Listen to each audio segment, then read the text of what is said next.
আসসালামু আলাইকুম। তোমরা যারা ঢাকা ইউনিভার্সিটির জন্য প্রিপারেশন নিচ্ছ, আজকের ভিডিওটা তোমাদের জন্য। আজকে আমরা জিকে কিছু সিলেক্টেড টপিকস নিয়ে আলোচনা করব, যেখান থেকে ঢাকা ইউনিভার্সিটিতে বারবার কোশ্চেন করা হয়। তো এই যে টপিকস গুলো রয়েছে, আমি একটু সরে যাচ্ছি, তোমরা স্ক্রিনশট দিয়ে নাও। এই টপিকস গুলো খুব ভালোভাবে শেষ করবা।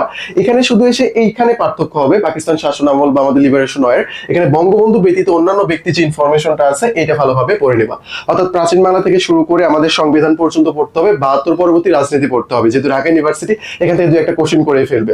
অলরেডি সরকার ক্ষমতা না আসতে কিন্তু গত বছর খালেদা জিয়াকে নিয়ে প্রশ্ন করা হয়েছে, তত্ত্বাবধায়ক সরকার নিয়ে কোশ্চেন করা হয়েছে।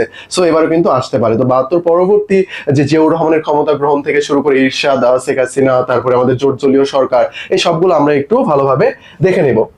ওকে, দেন আমাদের যে টপিকস গুলো রয়েছে আন্তর্জাতিক বিষয়াবলী। আন্তর্জাতিক বিষয়াবলী থেকে যে কোশ্চেন গুলো করা হয় এর মধ্যে সাম্প্রতিকটাই বেশি গুরুত্বপূর্ণ, যেখান থেকে কোশ্চেন আসে। গত বছর কোশ্চেন কিন্তু আসছিল ব্রিক্স থেকে। গত বছর অনেক একটা চমকানো ব্যাপার ছিল ঢাকা ইউনিভার্সিটিতে, সেটা হলো ব্রিক্স নিয়ে কিন্তু অনেক সমালোচনা হচ্ছিল প্রত্যেকটা জায়গায়, যে ব্রিক্স এর সদস্য 10টা নাকি 11টা। বাট কোশ্চেন করছে কই থেকে? কোশ্চেন করছে যে ব্রিক্স নামটা কিভাবে হয়েছে। ব্রিক্স থেকে যে ব্রিক্স হয়েছে 2011 সালে, যে সাউথ আফ্রিকা জয়েন করছে, দেন নামটা ব্রিক্স হয়ে গেছে। এখান থেকে কিন্তু কোশ্চেন করছিল। তো আমি বলবো সাম্প্রতিক বিষয়গুলো আমাদের বেসিক সহকারে ক্লিয়ার করে নিতে হবে।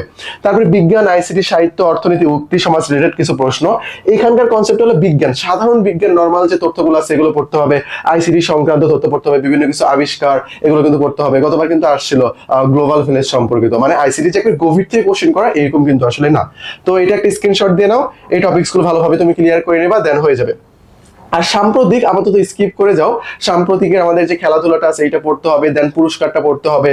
যদি নির্বাচন হয় নির্বাচন সংক্রান্ত তথ্য পড়তে হবে। তারপরে আজকে আবার জাতিসংঘে গেল, এই বিষয়গুলো যেটা রয়েছে সবটা আমরা ভালোভাবে পরবর্তীতে দেখে নিব। আশা করি বিষয়টা বুঝতে পারছো। দেন আমাদের জিকে সাজেশনের জন্য তুমি কি করতে পারো, আমাদের জিকে আজমের সাজেশন যেটা আছে এটা ফলো করতে পারো। এই যে আমাদের বই, তারপরে খন্দকার জিকে আছে, খন্দকার জিকে বইটা ফলো করতে পারো। আর আমাদের ক্লাস লেকচার যেটা আছে, আমাদের ব্যাচে যারা আছে এটা ফলো করলে তোমার আপাতত হয়ে যাচ্ছে।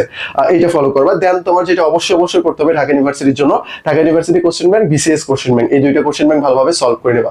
কারণ এই কোশ্চেনগুলোর প্যাটার্ন প্রায় কাছাকাছি সবগুলো। তো পারফেকশনের জন্য বিসিএস কোশ্চেন ব্যাংক এটা মাস্ট লাগবে, Dhaka university question bank must লাগবে। এর পাশাপাশি তুমি যদি সময় পাও তাহলে চট্টগ্রাম বিশ্ববিদ্যালয় আর রাজশাহী বিশ্ববিদ্যালয় এই কোশ্চেন ব্যাংকটা তুমি দেখে নিতে পারো।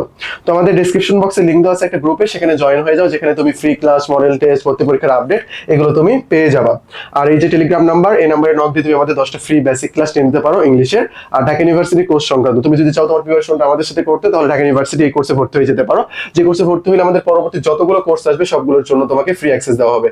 ছবি কেন্দ্রিক কোর্স রয়েছে, বিউপি কোর্স রয়েছে, ঢাবিটাতে ভর্তি হলে এই দুইটাতেও তুমি ফ্রি অ্যাক্সেস পেয়ে যাবে। এই যে নাম্বার, এই নাম্বারে রকেট, নগদ, বিকাশে, ক্যাশ-ইন বা সেন্ড মানি করে ডিরেক্ট ভর্তি হয়ে যেতে পারো। অথবা আমাদের এইটাই আমাদের টেলিগ্রাম নাম্বার, এই নাম্বারে যোগাযোগ করে তুমি আমাদের সাথে কথা বলে ভর্তি হয়ে যেতে পারবে, কোনো সমস্যা নেই। তুমি যদি রুটিন দেখতে চাও বা ক্লাস দেখতে চাও, আমরা সেটা তোমাদেরকে প্রোভাইড করব। তো আমি জিকে যে টপিকস গুলো দেখালাম এই টপিকস গুলো ভালোভাবে কমপ্লিট করো, তাহলে ইনশাআল্লাহ জিকের জন্য অনেক ভালো একটা প্রিপারেশন হয়ে যাবে। আর ঢাকা ইউনিভার্সিটি জিকে কিন্তু গত 2 বছর থেকে যখন থেকে আলাদা হয়েছে, মানে একত্রিত হয়েছে, আগে কিন্তু বিডি আলাদা ছিল, এখন যে বি এটাই একটা শুধু রয়েছে, ডি কিন্তু এখন আর নাই। তো কোশ্চেনটা মোটামুটি ইজিলি করা হচ্ছে। আমি যদি বলি 30টার মধ্যে 22টা, 20 থেকে 22টা কোশ্চেন ইজিলি সবাইকেই পারা উচিত যারা প্রিপারেশনটা ভালোভাবে নিছে। এন্ড বাকি কয়েকটা কোশ্চেন আছে 5 থেকে 6টার মতো, যা সাম্প্রতিকের উপর ভিত্তি করে বেসিক থেকে কোশ্চেন করে। তো এটা একটু ঝামেলা হয়ে যায় আর কি। তো জাস্ট এই টপিকসগুলো ভালোভাবে ক্লিয়ার করো, তাহলেই হয়ে যাবে ইনশাআল্লাহ। আজকে এই পর্যন্তই। আসসালামু আলাইকুম।